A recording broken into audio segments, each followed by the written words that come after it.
मी 12वी नापास झालो होतो. पुढचं भविष्य म्हणजे पूर्ण अंधारातच झालं होतं. आई वडील नाराज झाले होते. मैत्रीण सोडून गेली होती. दुश्मनांना तर खूपच आनंद झाला होता. पण मी आयुष्यातून पूर्ण दुःखी आणि मन उद्ध्वस्त, आयुष्य संपल्यासारखं मला वाटत होतं. सरांनी आम्हाला सांगितलं होतं, जर 12वी पास झाल्यानंतर तुमच्या आयुष्याची चावीने दुसरा दरवाजा उघडेल. पण तो एक दरवाजा उघडण्याऐवजी तोही बंद झाला होता. त्याची चावी माझ्याकडून हरवली असंच मला वाटत होतं. माझ्या आयुष्याने माझ्यासोबत मी सगळ्या गावामध्ये गरीब घर म्हटल्यानंतर ते माझं होतं. कारण माझे आईवडील हे शेतकरी होते. पाऊस नसल्यामुळे शेतातील सगळी पिके करपून जात होती. त्याच्यामुळे दुसऱ्याच्या शेतामध्ये मोलमजुरी करण्यासाठी माझे आईवडील जात होते. एका वेळेचं कमायचं 2 वेळेला आणून खायचं अशी माझी परिस्थिती होती. भिकाऱ्याची अवस्था आमची झाली होती. शेतकऱ्याचं जीवन हे खूपच हालाकीचं आणि दुःखाचं म्हटलं तरी चालेल. आणि परिस्थिती बदलायला जाण्याची माझी ताकद मी मनामध्ये धरून ठेवली होती. आता मी शाळेला जात होतो, पण गणित आणि इंग्रजी हे सगळं काही डोक्यावरून फिरतच होतं. माहीत नाही का, पण काहीच समजत नव्हतं. पण मी काही मोठी स्वप्न बघणं सोडलं नाही. स्वप्न बघायला का मला पैसे लागलेले नव्हते, पण ते स्वप्न पूर्ण करण्यासाठी मला खूपच मेहनत घ्यावी लागणार होती. मेहनत करण्याची तयारी मी मनामध्ये ठरवूनच ठेवली होती. पण माहिती नाही का, मला इंग्लिश हा काही समजतच नव्हतं. इंग्लिश हा माझा खूपच मोठा दुश्मन होता आणि गणित हे माझ्या डोळ्यापुढे नाचत असायचे. आता याच्यातून करणार तर काय?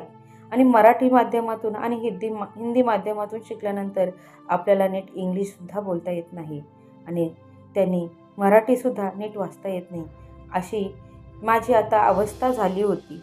माझं लहानपण हे खूपच आनंदामध्ये चाललं होतं. माझी आई माझे खूप लाड करत होती. माझे वडील हे मला रागवतही होते, पण मी काही त्यांचं ऐकत नव्हतो. जेव्हा मला समज आली तेव्हा माझ्या आईवडिलांची खरी हकीकत कळाली. माझे वडील कोणत्या कष्टाने आम्हाला शाळा शिकवत होते आणि आम्हाला कपड्यालत्ता करत होते ते कळालं.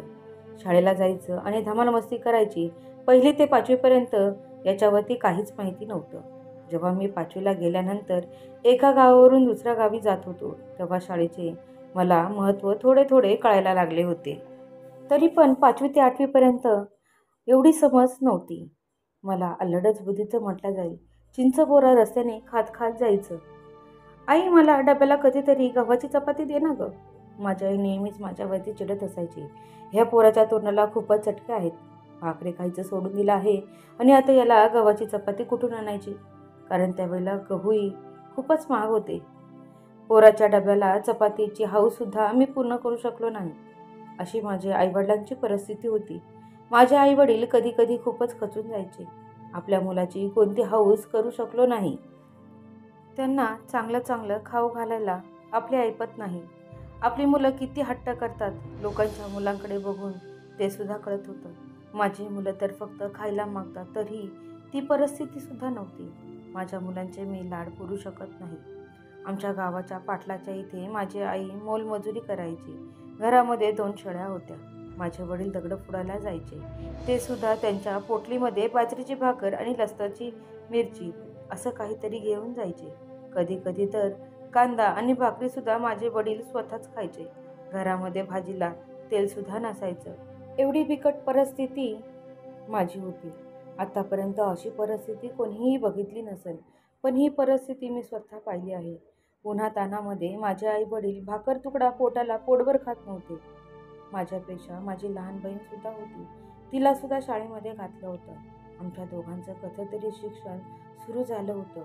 मी आता 10वीला बसलो होतो. मला काहीतरी बनायचं आणि मला कोणताही त्यांनी क्लास वगैरे लावलासुद्धा नव्हता. कारण इथं खायला पोटभर नव्हतं, तेव्हा क्लास आणि ट्युशन लावायची तरी कशी? मी माझ्या आईवडिलांना कोणत्याच गोष्टीचा आग्रहसुद्धा केला नव्हता. लोकांची मुलं सहलीलासुद्धा जात होती, पण कधी मी त्याचा हट्टसुद्धा केला नाही. कारण माझे आईवडील हे रात्रंदिवस कष्ट करत होते. मी त्यांच्या जीवावरती सहलीला जायचं हे मला योग्य वाटत नव्हतं. मी माझ्या मनामध्ये एक ध्यास घेतला होता, मी स्वतः काहीतरी बनेल आणि आम्ही सगळेजण माझ्या आईवडिलांना घेऊनसुद्धा फिरायला जाईल. त्या ध्यास पूर्ण करण्यासाठी आता मी अभ्यासाकडे चांगलाच लक्ष देऊ लागलो होतो. चांगल्या मार्काने सुद्धा मी 10वी पास झालो होतो. 11वीला मी कॉलेजला ॲडमिशन घेतलं होतं. गावापासून माझं कॉलेज लांब होतं. रोजचे पैसे बसला देणे मला काही परवडत नव्हते. म्हणून मी कॉलेजच्या हॉस्टेलमध्येच राहू लागलो होतो. कॉलेजच्या हॉस्टेलवरती मला महिन्याचे 500 ते 600 रुपये इतकंच द्यावे लागत होते. बसचा खर्च हा जास्त होत होता. बरोबर माझा स्वतःचा खर्च हा वेगळाच होत होता. हॉस्टेलला राहणाऱ्या मुलांसाठी ते अर्धा खर्च आमचा पुरवत होते. मला हॉस्टेलला परवडत होतं. आता 11वी माझी संपली होती. आता मी 12वीमध्ये प्रवेश घेतला होता. तिथे माझी मैत्रिणीने सुद्धा खूप अशा झाल्या होत्या. मी खेडेगावातला. माझा कलर काळा सावळा होता, पण मी दिसायला चांगला होतो. उन्हाळ्यामध्ये माझी स्किन काळी झाली होती. त्याच्यामुळे मी गोरा काही दिसतच नव्हतो आणि काळाच दिसत होतो. माझी मैत्रीण म्हणजेच माझी गर्लफ्रेंड, आम्ही एकाच कॉलेजमध्ये शिकत होतो. ती खूप श्रीमंत वडिलांची मुलगी होती. तसाच मी खूप गरीब बापाचा मुलगा होतो. तिचे वडील लाड पुरवत होते. तसेच माझे वडील 1 रुपयासुद्धा माझे लाड पुरवायला नव्हते. ती मला सतत सांगत असायची, तू असा कर, तू तसा कर, तू फलानं कर, तू बिस्तानं कर. पण हे सगळं करायला सांगितल्यानंतर ते सुद्धा काम करण्यासाठी पैसे तर लागतातच. आता 12वीचे दिवस सुरू झाले होते. 2-4 महिने झाले होते. जसं पाहिजे तसा अभ्यास माझ्याकडून होतच नाही. माहिती नाही का, पण मी नुसताच स्वप्नातच होतो. पण स्वप्न पाहण्यासाठी, ती पूर्ण करण्यासाठी तितक्या ताकदीने अभ्याससुद्धा करावा लागतो. माझं तिथंच चुकलं होतं. ते स्वप्न तर मी पाहायला सुरुवात केली होती, पण अभ्यास अजिबातच करत नाही. त्याच्यामुळे मी आता 12वीमध्ये नापाससुद्धा झालो होतो. पुन्हा मला घरी माझे आईवडील हे रडू लागले होते. गर्लफ्रेंड मला सोडून निघून गेली होती. मित्रही अर्ध्या रस्त्यातून निघून गेले होते. आता पुढे जाऊन काय होणार? माझा दरवाजा आता अर्ध्यातच बंद झाला होता. जी चावी मला भेटायला पाहिजे होती, ती चावी आता हरवली होती. नशिबाचा दरवाजा इथेच बंद होऊन आता कडी-कुंडे लागले होते. आता मी IPS ऑफिसर कसा होणार? पुढे कसा जाणार? सगळ्यांनी आता माझ्यावरती नाराजी व्यक्त करायला सुरुवात केली होती. गर्लफ्रेंडसुद्धा सोडून गेली होती. मित्रही निघून गेले होते. आई शांत विचारात गुंगीत झाली होती. करायचं तर काय करायचं? माझ्या आईने एकच शब्द मला सांगितला, जी तुझ्या मनामध्ये इच्छा आहे ती पूर्ण करण्यासाठी तुला पाहिजे जिद्दीने उभा राहा आणि पुन्हा जिद्द धरून अभ्यासाला सुरुवात कर. मी मागचा पुढचा विचार कोणताही केला नाही. मला इंग्लिश बोलता येत नव्हतं. मी इंग्लिशसुद्धा बोलायला लागलो. माझ्या मैत्रिणी घरी येऊन गेली. तिने मला स्पष्टपणे तोंडावरती, माझ्या घरातून तू असाच निघून जा. अर्ध्यातच खचून गेलो होतो. तिच्या घराचं पाणीसुद्धा मी पिलं नाही. तसाच मी खचून निघालो. जोमाने उभं राहायचं, कोणाच्या हातापाय पडायचं नाही. रात्रंदिवस कष्ट करेन, पण कोणाच्या घरात दारामध्ये जाऊन उभा राहणार नाही, कोणाच्या पुढे हात पसरणार नाही. आता मी रात्रंदिवस अभ्यास करू लागलो होतो. रात्रीचा अभ्यास करायचा आणि दिवसा पिठाच्या गिरणीवरती काम करायचं. घरची परिस्थितीची आठवण मला जेव्हा होत होती, माझा 12वीचा निकाल लागला. त्यावेळेला माझे मनामध्ये एकच निर्धार घेतला होता, नापास झालो तरी चाललं. सगळ्यांनी आपल्याला वेड्यात काढलं आहे, पण आपल्याला काहीतरी बनवून दाखवायचं आहे. मी आता जोमाने लागलो होतो. आत्मविश्वासाने अभ्यास करू लागलो होतो. 12वीमध्ये मी चांगल्या टक्क्याने पास झालो आणि मी UPMPचा अभ्यास करू लागलो होतो. शांत बसायचे नाही.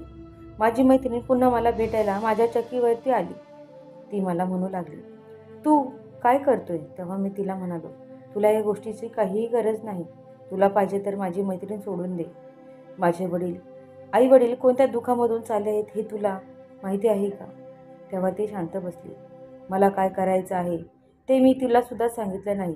आता मी जोमाने अभ्यास करत होतो. ग्रॅज्युएशनसुद्धा कंप्लीट केलं होतं, तेही मराठी माध्यमातून. UPMPची सुद्धा मी आता एक्झाम देत होतो. सगळ्या काही गोष्टी माझ्या मनासारख्या होत होत्या.